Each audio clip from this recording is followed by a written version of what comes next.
তিনি কি আজীবন থাকবেন, 5 বছর থাকবেন, নাকি অতি দ্রুত একটি নির্বাচন দিয়ে চলে যাবেন, নাকি নির্বাচন দেওয়ার মতো পরিবেশ হয়তো তিনি পাবেন না, তিনি মনের দুঃখে পদত্যাগ করবেন, মনের দুঃখে চলে যাবেন, অথবা এনিথিং অড, অপ্রত্যাশিত বা অনভিপ্রেত অনেক ঘটনা ঘটতে পারে। এবং সেইরকম একটা পরিবেশ পরিস্থিতির দিকে দেশ যাচ্ছে কিনা এই বিষয়গুলো নিয়ে আলোচনা করব। আমাদের দেশের মানুষের যে স্বাভাবিক চরিত্র, আমরা সবসময় শক্তের ভক্ত, নরমের জম। আমাদের দেশের বেশিরভাগ মানুষ পাওয়ার পলিটিক্স করতে ভালোবাসেন। ক্ষমতার মসনদে যদি 1 মাসের একটু অবধ শিশুকে বসিয়ে দেওয়া হয়, তবু আমাদের দেশের জনগণ সেই শিশুকে স্যালুট করবে, সম্মান করবে। তো তারই ধারাবাহিকতায় ডক্টর মোহাম্মদ ইউনূস যখন ক্ষমতায় বসলেন, তখন এখন তো আমাদের এই যে এজাহারে তাজাল্লুল, কারোর কাছে নত হওয়ার, অবনত হওয়ার এবং নিজেকে ছোট ভাববার কিংবা ছোট করার যে প্রবৃত্তি রয়েছে, আবার কন্ট্রাস্ট মানে ঠিক উল্টো দিকে যেটা রয়েছে, সেটা হলো অল অন এ সার্টেন, কোনো রকম কারণ ছাড়াই নিজেকে খুব বড় ভাবা, নিজেকে সবকিছুর ঊর্ধ্বে ভাবা এবং আমি সবকিছু পারি, আমার কাছে অলৌকিক ক্ষমতা রয়েছে, দেবত্ব রয়েছে, এরকম হঠাৎ করে কিছু মানুষের লম্ফ এবং ঝম্প আমাদের এই দেশে শুরু হয়ে যায়। তো এই যে শেখ হাসিনার পতনের পর একটি অদ্ভুত এবং একটি নতুন পরিবেশ পরিস্থিতি আমাদের রাজনীতি, আমাদের অর্থনীতি, আমাদের জীবন, আমাদের জীবিকা, আমাদের সমাজ ব্যবস্থা সব জায়গাতে রীতিমতো ছায়া ফেলেছে। ছায়া বললেও ভুল হবে, অপছায়া ফেলেছে। ফলে সবকিছু টালমাটাল, কোনো কিছুরই ধারাবাহিকতা কিন্তু এই সময়টিতে নেই। ফলে কি হলো, রাতারাতি ডক্টর মোহাম্মদ ইউনূসের একটি সমর্থক গোষ্ঠী দাঁড়িয়ে গেল এবং একেবারে অপ্রত্যাশিত সমর্থক গোষ্ঠী। আমাদের দেশের যে সকল ইসলামী বক্তা, যে সকল ইসলামিক নেতা, তাদের একটা বিরাট অংশ ডক্টর মোহাম্মদ ইউনূসকে ঘৃণা করতেন। বিরাট অংশ বলে ভুল হবে, বলতে গেলে সবাই। তাকে তারা সুদখোর বলে গালিগালাজ করতেন এবং এই গালিগালাজ করে তারা শান্তি পেতেন। আর আরেকটি অংশ ছিল এই আলেম ওলামাদের মধ্যেই যারা শেখ হাসিনা পন্থী, তারা গত 15 বছর ধরে এই মানুষটিকে পৃথিবীর সবচেয়ে একটা নিকৃষ্ট প্রাণী রূপে প্রমাণ করার জন্য যতই রকম বিশ্রী এবং কুশ্রী গালাগাল দেওয়ার দরকার তারা সবই দিয়েছেন। কিন্তু অবাক করার ব্যাপার হলো যে ডক্টর মোহাম্মদ ইউনূস ক্ষমতা লাভের পরে হাতে গোনা 2-4 জন ইসলামী বক্তা অথবা তৌহিদি জনতার খুব অল্প একটি অংশ তাদের যে অতীতের কথাবার্তা সেগুলো তারা স্মরণ রেখেছেন। অনেকে চুপচাপ থেকেছেন বা রয়েছেন, বা অনেকে হালকাভাবে ডক্টর মোহাম্মদ ইউনূসকে একেবারে মোলায়েম স্বরে তাকে স্মরণ করিয়ে দেওয়ার চেষ্টা করছেন যে তিনি আসলে এরকমই। কিন্তু বাকি যারা খুব উগ্র ছিলেন, ভীষণ রকম উগ্র ছিলেন, সে সকল লোক তাকে কেউ ওলি আল্লাহ, তাকে কেউ এ যুগের সবচেয়ে বড় অবতার বা মুজাদ্দেদ অথবা আল্লাহর সবচেয়ে একটা বড় নিয়ামত, এইভাবে ওয়াজ করে, নসিহত করে, বক্তব্য দিয়ে মানুষের মধ্যে একটা সম্ভ্রম পয়দা করার চেষ্টা করছেন, যা কিনা বুমেরাং হয়ে যাচ্ছে। যারা এই সকল কথাবার্তা বলছেন তাদের গ্রহণযোগ্যতা কমে যাচ্ছে, জনপ্রিয়তা কমে যাচ্ছে এবং ওয়াজের ময়দানে তাদের যে গ্রহণযোগ্যতা ছিল এবং তাদের যে একটা ভ্যালু ছিল, ফেস ভ্যালু ছিল, এটাও কিন্তু মারাত্মকভাবে কমে যাচ্ছে। এইগুলো একটা গ্রুপ। দ্বিতীয় আরেকটি গ্রুপ হলো যে এখানে কিংস পার্টি গঠন হচ্ছে। পাকিস্তান জামানাতে আইয়ুব খানের আমলে যেভাবে বাংলাদেশে একটার পর একটা শিল্প কলকারখানা গঠিত হতো, বলতে গেলে প্রতিদিন 2টো করে ভারী শিল্প, 10 বছরে প্রতিদিন 2টো করে ভারী শিল্প এই পূর্ব বাংলায় 1958 থেকে 68 পর্যন্ত এই 10 বছরে এই প্রতিদিন 2টো করে গড়ে ভারী শিল্প স্থাপিত হতো বলে বিভিন্ন লোক বলার চেষ্টা করেছেন। অর্থাৎ তখন শিল্প কলকারখানা ব্যবসা বাণিজ্য উন্নয়নের রীতিমতো জোয়ার বয়ে গিয়েছিল এবং 1968 সনে তিনি উন্নয়ন দশক পালন করেছিলেন তার ক্ষমতার সেই 10 বছর পূর্তি উপলক্ষে। তো এখন সেই উন্নয়ন দশকের মতো করে এই জমানাতে কিংস পার্টি গঠন হচ্ছে প্রায় প্রতিদিনই, এবং অদ্ভুত অদ্ভুত সব মানুষ, অদ্ভুত অদ্ভুত সব নাম, অদ্ভুত তাদের কথাবার্তা এবং অদ্ভুত তাদের পোশাক এবং পরিচ্ছদ। এই মানুষের সঙ্গে ডক্টর মোহাম্মদ ইউনূসের কোনো যোগাযোগ আছে বা তার সরকারের বা গোয়েন্দা সংস্থার কোনো যোগাযোগ আছে, এই কথা ভাবতেই গা কেমন যেন একটা শিরশির শিরশির করে ওঠে। 3 নম্বরে যে জিনিসটি সেটি হলো সরকারের যে সকল কর্তা ব্যক্তি তারা ধৈর্য হারিয়ে ফেলেছেন, ভীষণ রকম ধৈর্য হারিয়ে ফেলেছেন। তাদের মুখ গম্ভীর হয়ে গেছে, গায়ের চামড়া অনেকের কালো হয়ে গেছে এবং তাদের কথাবার্তা এলোমেলো হয়ে গেছে। তো এরকম একটা পরিস্থিতি যখন তৈরি হচ্ছে, সেই পরিস্থিতিতে এই সরকারের 5 বছর কন্টিনিউ করা কিংবা এই সরকারের আজীবন ক্ষমতায় থাকা কিংবা কিছু না হোক 2 বছর 3 বছর থেকে একটা নির্বাচন দেওয়া, এটা বলতে গেলে দুরূহ একটা বিষয় হয়ে দাঁড়িয়েছে। এগুলো সব ভাবের কথা। আপনি যদি ভাবের কথা বাদ দিয়ে একেবারে রূঢ় বাস্তবতায় আসেন, সেই রূঢ় বাস্তবতা হলো যে আপনাকে আপনার লিমিট জানতে হবে এবং বুঝতে হবে। ব্যক্তি জীবনে এবং রাজনীতিতে যখন কেউ লিমিট ক্রস করে তখন আর সে সেখানে থাকতে পারে না। অবস্থা দৃষ্টি মনে হচ্ছে যে সরকার এবং ডক্টর মোহাম্মদ ইউনূস বেসিক্যালি নিজেকে এখন একটি আনলিমিটেড কোম্পানি বানিয়ে ফেলেছেন। তার মনে হচ্ছে তিনি অনেক সুন্দর কথা বলতে পারেন, তার মনে হচ্ছে তিনি মহাকাশ পাড়ি দিতে পারেন, তার মনে হচ্ছে তিনি আরো অনেক কিছু করতে পারেন।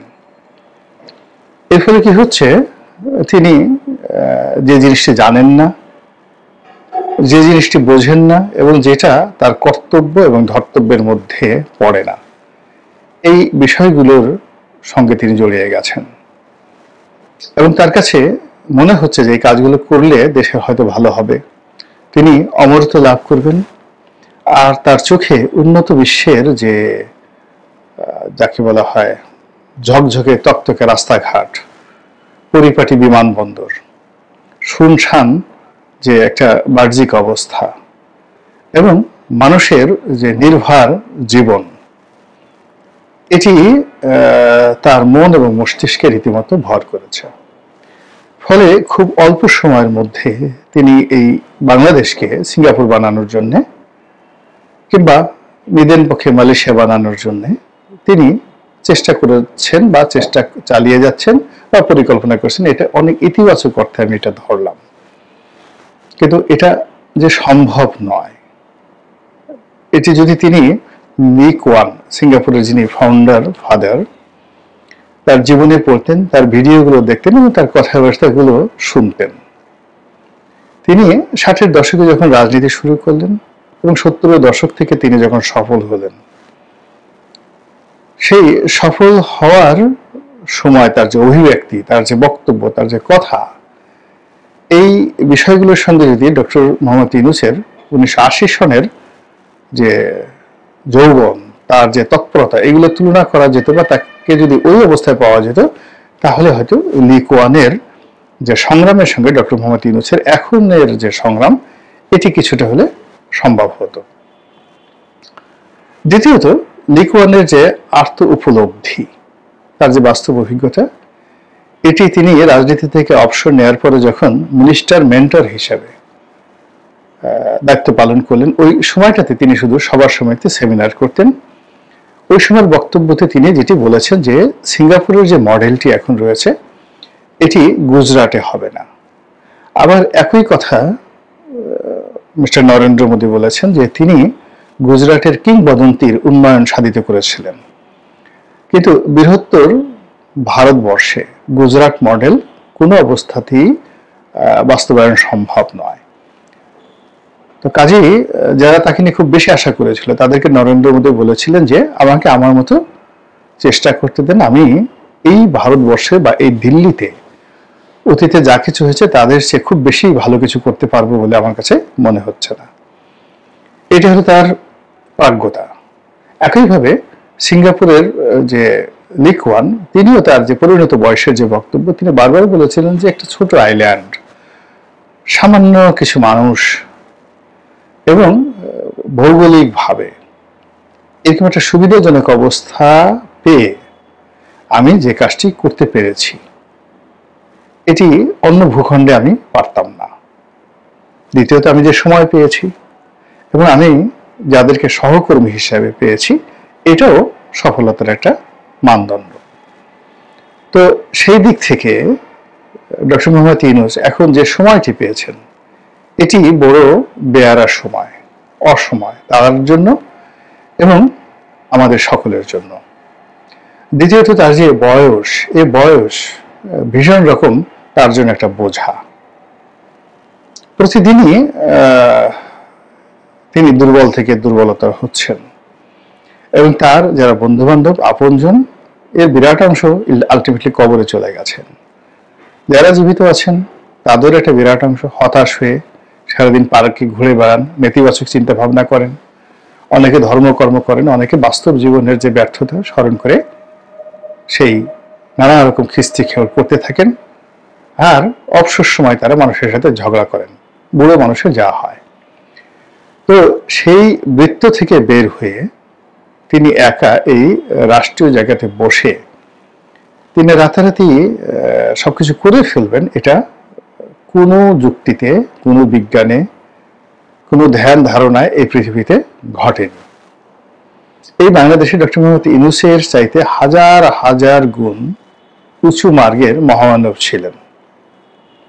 পাল বংশ 400 বছর এই বাংলা শাসন করেছেন এবং এই বাংলার এখনের যে ভূখণ্ড তার কম করে হলো 20 গুণ বড় ভূখণ্ড, অর্থাৎ বাংলা, বিহার, উড়িষ্যা, তার সঙ্গে সঙ্গে ভারতের যে 7 সিস্টারের বিরাট অংশ, এইগুলো মিলিয়ে অর্থাৎ এখন বাংলাদেশের যে ভূখণ্ড তার চেয়ে 20 গুণ ভূখণ্ড 400 বছর ধরে পাল সম্রাটরা শাসন করেছেন।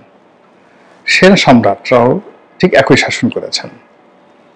হর্ষবর্ধনের সময় এই বাংলাকে কেন্দ্র না করলে উজ্জয়িনী কে কেন্দ্র করে তিনি একটা বিরাট সাম্রাজ্য গড়ে তুলেছিলেন। তারপর শশাঙ্কেরও একই অবস্থা, সেই 600 শতাব্দীতে, মানে মোহাম্মদ রাসূলুল্লাহ সাল্লাল্লাহু আলাইহি সাল্লামের জামানাতে। এরপর সুলতানি আমল, মুঘল আমল, ইংরেজ আমল, এই বাংলায় বহু বড় বড় মানুষ এসেছেন। এমনকি পাকিস্তান জামানাতেও এই বাংলাতে গভর্নর হিসেবে, প্রধানমন্ত্রী হিসেবে অনেক বড় বড় মানুষ দায়িত্ব পালন করেছেন শুধুমাত্র পূর্ববঙ্গে। এখন তারা যে কাজগুলো পারেননি বা তারা যে কাজগুলো করেননি, তো সেই কাজগুলোতে হাত দেওয়ার আগে তাকে 1,33,000 বার, অর্থাৎ ডক্টর মোহাম্মদ ইউনূসকে 1,33,000 বার ভাবতে হবে। আমাদের দেশে আপনি যদি রাতারাতি খুব জনপ্রিয় হতে চান এবং সব কথায় তালি পেতে চান, প্রশংসা পেতে চান, বিশ্বাস করেন আপনি এই জিনিসগুলো পাবেন না। মানুষকে খুশি করার জন্য যদি আপনি খুব চেষ্টা করেন তাহলে মানুষ খুশি হবে না, বরং বিক্ষুব্ধ হবে।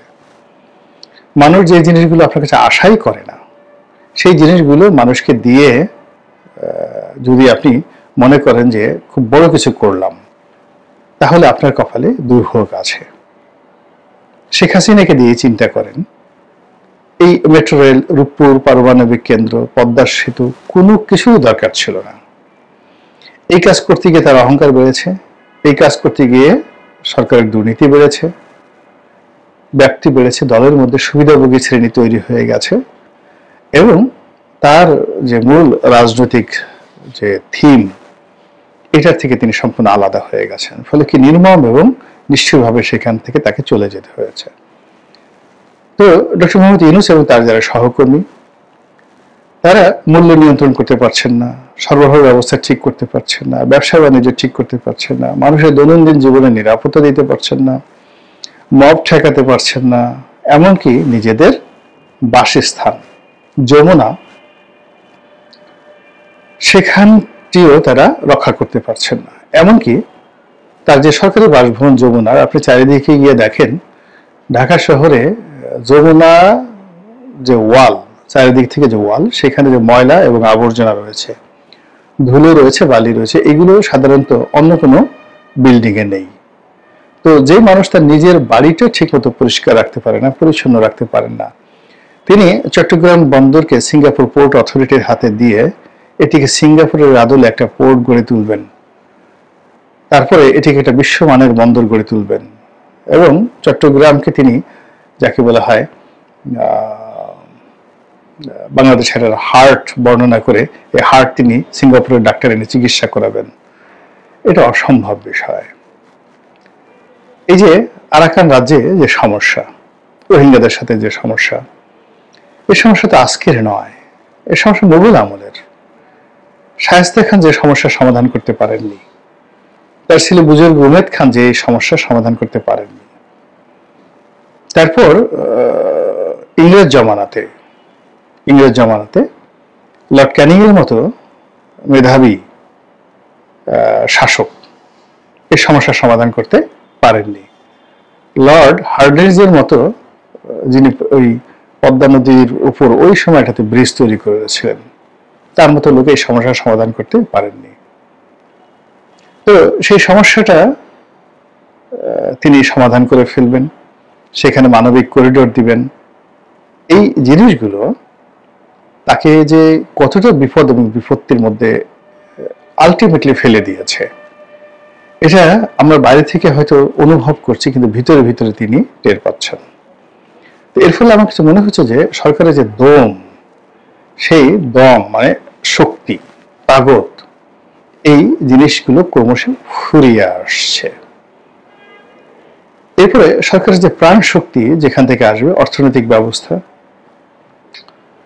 এবং আমলাতন্ত্রের যে কৌশল এবং আইনশৃঙ্খলা রক্ষাকারী বাহিনীর সহযোগিতা এবং সরকারের যে গোয়েন্দা বিভাগগুলো রয়েছে, সেই গোয়েন্দা বিভাগগুলোর একেবারে যাকে বলা হয় সহযোগিতা, এটি তিনি প্রথম দিন থেকে পাচ্ছেন না এবং এখন পর্যন্ত তার কোনো লক্ষ্য নেই পাওয়ার। অথচ এই জিনিসগুলো, অর্থাৎ গোয়েন্দা রিপোর্ট ছাড়া, গোয়েন্দা বাহিনীর সহযোগিতা ছাড়া এবং গোয়েন্দা কর্মকর্তাদের যাকে বলা হয় তার পক্ষে স্বতঃস্ফূর্ত যে পারফরমেন্স বলা হয়, সেই পারফরমেন্স কনফার্ম না করা পর্যন্ত তার পক্ষে আসলে তার যে দুরাশা, উচ্চাভিলাষ, এগুলো তো দূরের কথা, তার যে দৈনন্দিন কর্মকাণ্ড, এই দৈনন্দিন কর্মকাণ্ডই চালানো সম্ভব নয়। তো যাই হোক, তিনি বয়স্ক মানুষ, সম্মানিত প্রবীণ মানুষ, জীবনের অনেক অভিজ্ঞতা তার রয়েছে, অনেক সফলতা রয়েছে, তার মতো তিনি করবেন, তার মতো তিনি চলবেন। আমরা যারা বাইরে আছি, আমরা যা দেখছি, আমরা বলছি, যার ভালো লাগছে শুনছেন, আর যার ভালো লাগছেন না তারা বিক্ষুব্ধ হচ্ছেন, শুনছেন না। এটাই সুদের ব্যবসা, অন্যান্য প্রচলিত যে ব্যবসা বাণিজ্য, সেগুলোর উপর প্রাধান্য বিস্তার করেছে। সারা দুনিয়ার যে উন্নয়ন, সেই উন্নয়নটা সাধারণত নির্ভর করে কায়িক শ্রমের উপর। শ্রমের সঙ্গে যখন মেশিন যুক্ত হয়, তখন সেই শ্রমকে কয়েক গুণ বাড়িয়ে দেয়, তার সঙ্গে মেধা এবং দক্ষতা, অভিজ্ঞতা এবং সর্বোপরি মার্কেটিং, এভাবেই বিশ্ব অর্থনীতি চালিত হয়ে এসছে। যদি আপনি শ্রমের প্রাথমিক স্তর ধরেন, সেখানে একজন রিক্সাওয়ালা, ঠেলাওয়ালা, তারপর এরপর ধীরে ধীরে ধীরে ধীরে আপনি এটিকে উন্নত করতে করতে আপনি যখন হাই এন্ডে চলে যাবেন, যেমন আইফোন কিংবা ধরুন রকেট কিংবা ধরুন বিমান, খুব হাই এন্ডের যে প্রোডাক্টগুলো, কিংবা টেসলা গাড়ি, তো এ সকল যে ব্যবসা বাণিজ্য, সেই ব্যবসা বাণিজ্যের সঙ্গে মেধা দক্ষতা, অভিজ্ঞতা, বিনিয়োগ আর অনেক কিছু জড়িত। এবং স্বাধীনতা বলতে যা বোঝায়, সার্বভৌমত্ব বলতে যা বোঝায়, সবকিছু নির্ভর করে যে একটা জাতি তার প্রযুক্তি, তার শিক্ষা দীক্ষা, মেধা, এটিকে কি করে অর্থনীতিতে সে ব্যবহার করতে পারে। এবং যে জাতি এই কাজটি যত সুন্দরভাবে ইতিহাসের যে সময় করতে পেরেছে তারাই তত সফল হয়েছে। তো একটা সময় আমাদের এই পৃথিবীতে ব্রোঞ্জ যুগ ছিল, মানে যা কিছু তৈরি হতো ব্রোঞ্জ দিয়ে তৈরি হতো।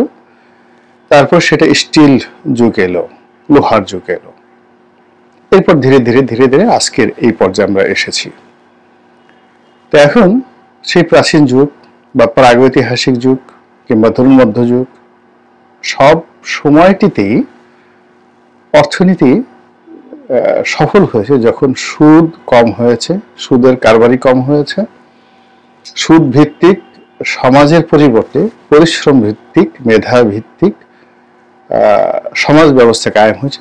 সেখানেই রাষ্ট্র, ব্যক্তি, সমাজ এর যে বিস্তৃতি ঘটেছে, উন্নতি ঘটেছে, সভ্যতার পাদপীঠে উঠেছে। তো আপনি যদি এখন ইংল্যান্ডে যান, আমেরিকাতে যান, জাপানে যান, সেখানে ব্যাংকে টাকা রাখার জন্য উল্টো আপনাকে টাকা দিতে হবে। সুদ হার একেবারেই কম।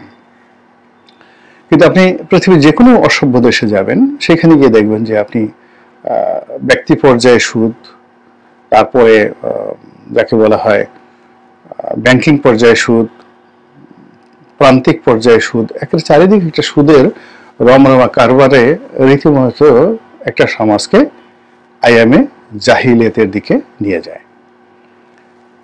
একটি রাষ্ট্র যখন সুদের উপর ভাসতে থাকে তখন সেখানে বরকত আসে না। আমরা ইসলামে সুদকে নিষিদ্ধ হিসাবে জানি। আমাদের দেশের আলেম ওলামারা সুদের বিরুদ্ধে যাকে বলা হয় ওয়াজ নসিহত করতে থাকে। তো প্রচলিত সুদ বলতে আমরা যেটি বুঝি, ব্যাংক থেকে সুদ নেওয়া, অমুক ব্যক্তি বেশি সুদ খায়, সুদখোর, মহাজন, দালাল, ফড়িয়া ইত্যাদি সবকিছু। তো এই টোটাল চক্রটি যখন বেপরোয়া হয়ে যায় তখন ধরে নেবেন যে সেই চক্রের মাথার উপরে ইস্ট ইন্ডিয়া কোম্পানির রবার্ট ক্লাইভের মতো একজন দুর্ধর্ষ, নির্মম, নিষ্ঠুর সুদখোর বসে থাকে, যে তার শূন্য পরিচালনা করার জন্য সুদের উপর নির্ভর করে। নিজের উপার্জিত অর্থ সে সুদে লগ্নি করে, আর সেই সুদ ভিত্তিক রাষ্ট্র কায়েমের জন্য সে রক্তপাত ঘটায়। আপনারা যদি সেই 1756 সাল থেকে একেবারে যতদিন পর্যন্ত তিনি ছিলেন, ওয়ারেন হেস্টিংস আসার আগ পর্যন্ত পুরো সময়টা রবার্ট ক্লাইভের জীবন আপনি দেখেন, দেখবেন যে বাংলা, বিহার, উড়িষ্যার যে জীবন জীবিকা, এটা সুদভিত্তিক তিনি করে ফেলেছিলেন। আগে থেকেই জগৎ ছিল, কিন্তু রাষ্ট্র ব্যবস্থার উপরে রবার্ট ক্লাইভের যে আধিপত্য, এটার ফলে পুরো বাংলা, বিহার, উড়িষ্যার যে অর্থনীতি, ভারতবর্ষকে যারা চালাতো তারা মুহূর্তের মধ্যে ফকির হয়ে গেল। আমাদের এই সাম্প্রতিক সময় গত কয়েক মাসে হু হু করে সুদের প্রচলন বেড়ে যাচ্ছে, ভয়ঙ্কর রূপে বেড়ে যাচ্ছে। আমি বেশ কয়েকটা ব্যাংকের নমুনা দেখলাম। তো ব্যাংকগুলো ব্যবসা করার পরিবর্তে এই ব্যাংকগুলো প্রচলিত অর্থে বিনিয়োগ করবে, ঝুঁকি নেবে, উদ্যোক্তাদেরকে শিল্প কলকারখানা তৈরি করার জন্য লোন দেবে, ঋণ দেবে, তারপরে তারা মুনাফা করবে। কিন্তু তারা সেই কাজগুলো করেনি।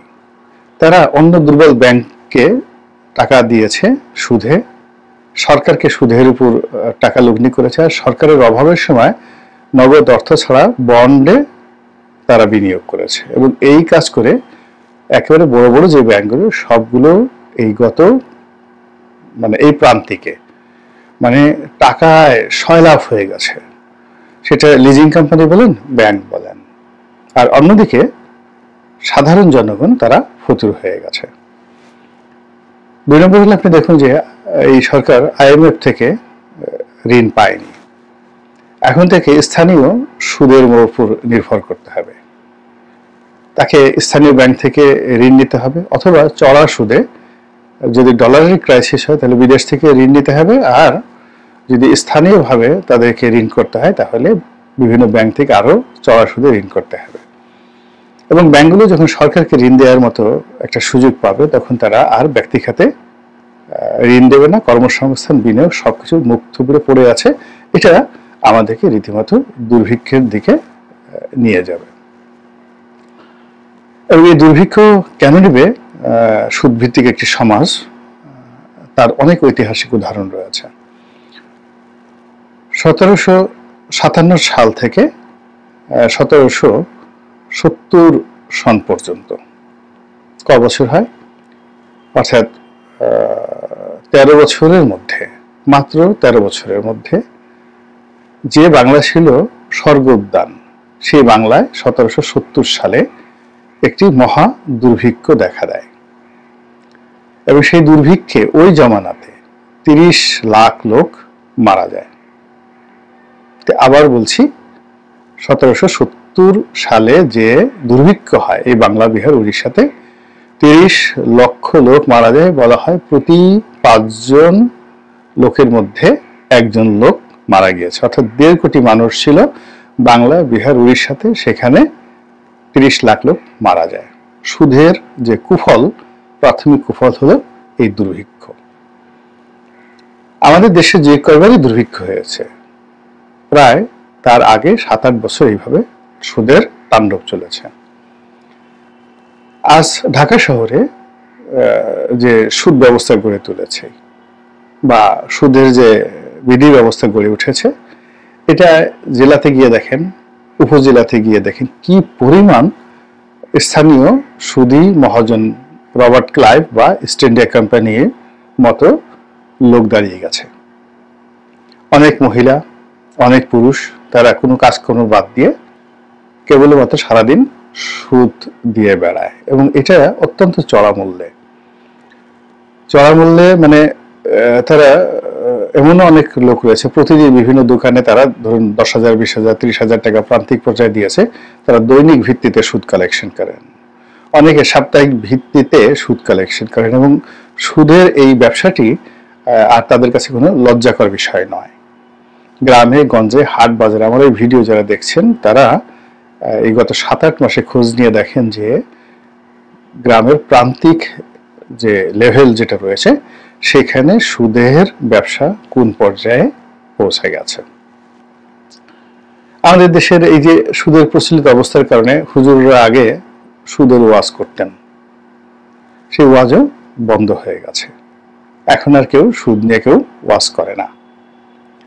ফলে কি হলো, পুরো সমাজের যে কাঠামো গড়ে উঠেছিল গত 30 বছরে, সেটা ধপাস করে এই গত 1 বছরে একেবারে মুখ থুবড়ে পড়ে গেছে। যে অর্থনীতি, যে ব্যাংকিং ব্যবস্থা, যে উৎপাদন, যা কিছু দাঁড়িয়েছিল সব কিছু এখন সুদভিত্তিক হয়ে গেছে।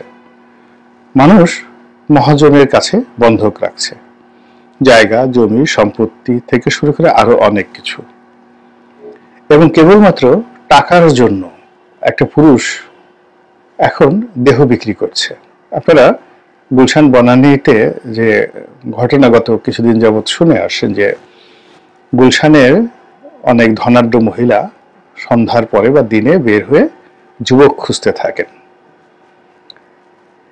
এবং সেই লোভে পড়ে অনেক বেকার যুবক যারা মেসে থাকতেন, দেখতে সুন্দর, তারা এই দেহ বিক্রি করার জন্য অভিজাত এলাকাগুলোতে ঘুরে বেড়ানো শুরু করেছে। আপনার আমার চোখের অজান্তে বেশ্যাবৃত্তি যেভাবে ঘৃণিত, সেটা পুরুষ বেশ্যা হোক, নারী বেশ্যা হোক, সব জায়গায় ঘৃণিত। 2 নম্বর হলো যে নারীরা যখন এই পেশায় অর্থাৎ বেশ্যাবৃত্তিতে নিয়োজিত হন, সেখানে যে ভায়োলেন্স বা বিকৃত যৌনতা যা কিছু হয়, তার চেয়ে পুরুষরা যখন বেশ্যাবৃত্তিতে জড়িয়ে পড়ে এবং নারী যখন যেখানে ভায়োলেন্স করে, বিকৃত যৌনাচার করে, সেখানে কতটা নির্মম অবস্থা তৈরি হয় তার কিছু নমুনা ইদানিং ভিডিও আকারে ভাইরাল হয়ে পড়েছে। 2 জন রমণী একজন পুরুষকে আটকে রেখে যে নির্যাতন করেছে সারা শরীরে। আবার দুজন রমণী আর এক জায়গায় দেখা গেল যে এক পুরুষকে চোখ বেঁধে জাইঙ্গা পরিয়ে তাকে বেদম ভাবে পিটাচ্ছে, ডান হাতে বাম হাতে পিটাচ্ছে। আর এক ধরনের যাকে বলা হয় ওই মানে দোজখী যে পৈশাসিক যে আনন্দ, সে আনন্দ তারা অনুভব করছে। এ সবই কিন্তু অভাবের ফল। এর সঙ্গে যে পুরুষটি গিয়েছে তার যে বিকৃত যৌনাচারের সঙ্গী হওয়ার বা নিজের যৌনতা সেখানে যাকে বলা হয় চরিতার্থ করার যে লোভ বা লালসা তার মধ্যে ছিল বা আছে, নিজের যে চরিত্রহীনতা দুর্বলতা যা কিছু আছে তার সঙ্গে সঙ্গে কিন্তু আবার অভাবটাও আছে। কেন তার যদি সামর্থ্য থাকতো তাহলে সে কাজটা উল্টো করতো, অর্থাৎ তার যদি যৌনতা থাকতো তাহলে সে নারী বেশ্যাদেরকে সে ভাড়া করতো, তা না করে নিজের দেহকে সে বিক্রি করতে গেছে একটা পুরুষ, এবং সেখানে গিয়ে সে যেভাবে নির্যাতিত হয়েছে, অপমানিত হয়েছে, যার ভিডিও এখন ইন্টারনেটে ঘুরে বেড়াচ্ছে। তো এগুলোই সুদ ভিত্তিক যে একটা সমাজ বা একটা রাষ্ট্র কত দ্রুত অর্থনৈতিকভাবে পঙ্গু হয়ে যায়, কত মানুষের অর্থনৈতিক মেরুদণ্ড ভেঙে দেয়, এবং কত পরিবারে কত ব্যক্তির জীবনে বিষাদময়তা ডেকে আনে, তা আপনারা আমরা এখনো পর্যন্ত যারা ভালো আছি তারা টের পাচ্ছি না। আল্লাহ রাব্বুল আলামিন আমাদেরকে এই যে সামাজিক দুরাচার, সুদভিত্তিক যে সমাজ, এর পরিবর্তে একটি চলমান পরিশ্রম